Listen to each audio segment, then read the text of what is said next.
বাংলাদেশ চিনি ও খাদ্য শিল্প কর্পোরেশনের রাষ্ট্রায়ত্ত চিনিকলগুলোকে লাভজনক ও যুগোপযোগী করতে চিনি শিল্পের কৃষি বিভাগের রাজস্ব খাতে অন্তর্ভুক্ত সহ 4 দফা দাবিতে ঝিনাইদহের মোবারকগঞ্জ চিনিকলে মানববন্ধন কর্মসূচি পালন হয়েছে।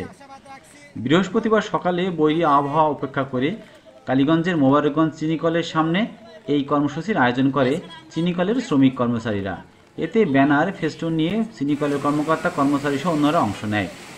ঘণ্টাব্যাপী চলা এই কর্মসূচিতে চিনিকলের ব্যবস্থাপক গৌতম কুমার মণ্ডল, তানজিমুল ইসলাম, ইক্ষু উন্নয়ন সহকারী আব্দুল হাই সিদ্দিক, চিনিকলের সিআইসি সদস্য ইমরান পারভেজ, সেন্টার গার্ড কাম স্কেলম্যান আব্দুল লতিফ সহ অন্যরা বক্তব্য রাখেন।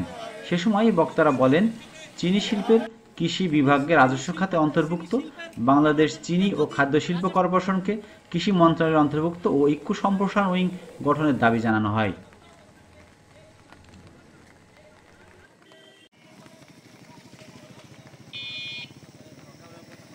কৃষি মন্ত্রণালয়ে গিয়ে তারা স্বতন্ত্র হিসাবে আছে। এখন আমরাও চাই যে আমরা রাজস্ব খাতে এবং কৃষি মন্ত্রণালয়ে অন্তর্ভুক্ত করার জন্য আমাদের এই দাবি।